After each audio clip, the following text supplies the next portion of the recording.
Hello, fifth grade, and welcome to topic 7. In this topic, we're going to use equivalent fractions to add and subtract fractions. Let's go ahead and jump into our first lesson, 7-1. Here, we're going to estimate the sums and differences of fractions. Let's go ahead and watch our short video lesson and then jump into our notes and guided practice as always.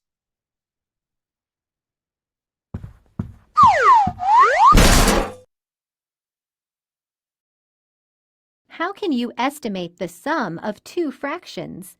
Think about this question during the lesson. Mr. Fish is welding together two copper pipes to repair a leak. He will use the pipes shown. Is the new pipe closer to 1/2 foot or 1 foot long? Explain. Do you need to find an exact answer? So if they're asking you if it's going to be about, is it closer to 1/2 or 1 full foot? They're not asking you for an exact answer. They're asking you here for an estimate. No, you do not need to find an exact answer. The problem says closer to 1/2 foot or 1 foot long. You can estimate. How do you know which operation to use?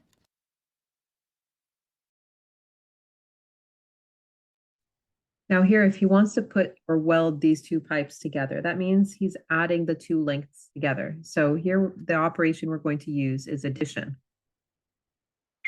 The problem says Mr. Fish is welding or putting together pieces of pipe. So you add to find the combined length of the two pieces.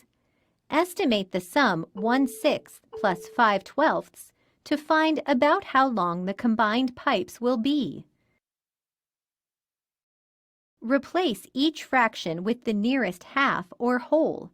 A number line can make it easy to decide if each fraction is closest to 0, 1/2, or 1.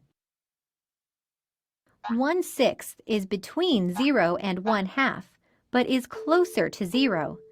5/12 is also between 0 and 1/2, but is closer to the benchmark fraction 1/2. A good estimate of 1/6 plus 5/12 is 0 plus 1/2, or 1/2. So the welded pipes will be closer to 1/2 foot than 1 foot long. Since each addend is less than 1/2, it is reasonable that their sum is less than 1. Now you know how to estimate the sum of two fractions. All right, so for this lesson, the benchmark fractions that we're going to focus on are 0, 1/2, or 1 whole. Now, we did cover benchmark fractions in the past. Benchmark fractions are ones that are easy to imagine, visualize, picture in your head.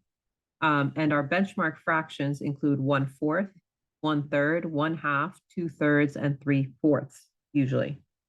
Now, your lesson is going to focus on specifically fractions that are closer to 0, closer to 1/2, or closer to 1 whole. But these are all of your benchmarks that you're going to learn and that we have learned in the past. So 1/4, 1/4, and 1/3 are both fractions that are less than 1/2. And then 2/3 and 3/4 are both fractions that are greater than 1/2. So let's take a look at our first example. It says Jack needs about 1.5 yards of string. He has 3 pieces of string that are different lengths. Without finding exact amounts, which 2 pieces should he choose to get closest to 1.5 yards? So his first piece is 1/2 a yard. His second piece is 1/3 of a yard. And his third piece is 7/8 of a yard. So we need to stop and think about these. Now I know 7/8 is almost 1 whole. 1 whole would be 8/8, right? That would mean that I have all of my parts. So if he uses the piece that's 7/8, that's close to 1 whole, and then the piece that's 1/2 a yard, that will get him really, really close to 1.5 yards.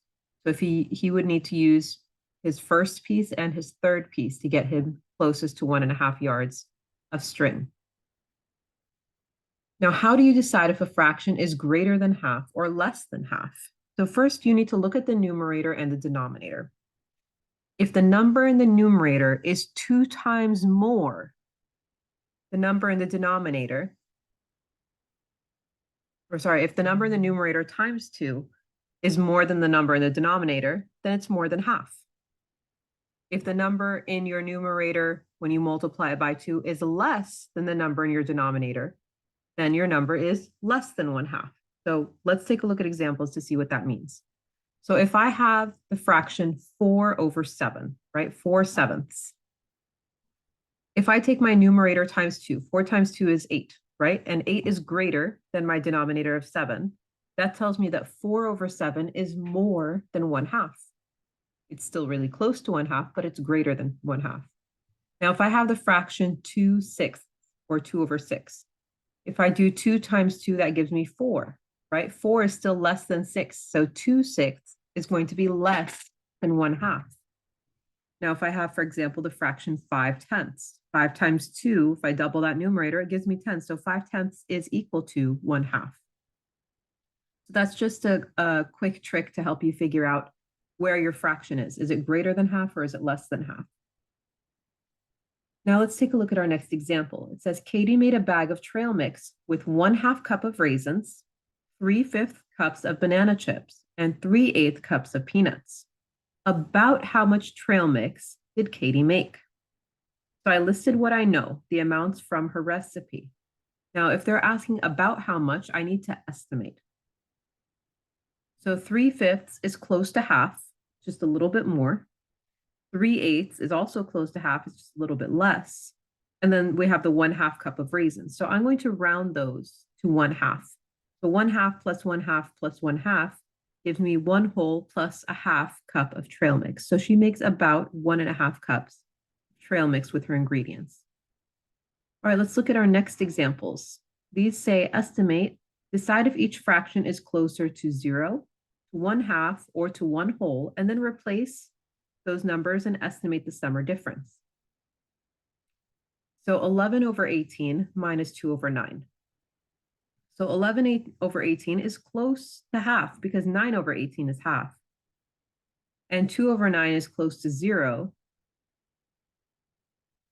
So 1/2 take away 0 would equal 1/2. So if I replace the numbers, that's what I would get. For question B, 37/40 minus 26/50. Now 37/40 is close to 1 whole because 1 whole would be 40/40. And 26/50 is close to half because half would be 25/50, right? Because 25 is half of 50. So 1 whole minus half equals half. And for question C, 7/8 minus 5/12. So 7/8 is close to 1 whole, right? Because 1 whole would be 8/8.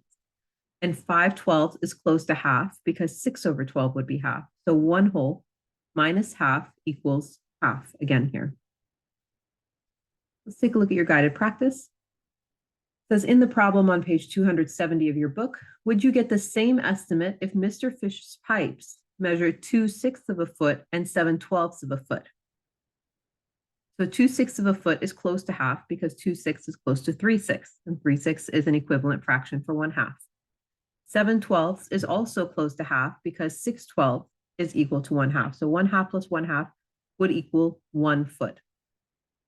For number 2, if a fraction has a 1 in the numerator and a number greater than 2 in the denominator, will the fraction be closer to 0, to 1/2, or to 1 whole? Well, it depends.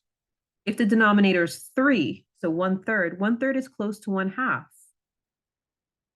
If the denominator is 4 or more, then your fraction is going to be closer to 0 because it's going to be farther away from the 1/2. So the only way your fraction will be close to 1 is if it is 1 whole, 1/1. Now for number 3, it says to figure out if your numbers are closer to 1 to 0, to 1/2, or to 1 whole. And they gave us number lines to use. So 11/12 is close to 1 whole. And 1/6 is close to 0. So 1 whole plus 0 is 1.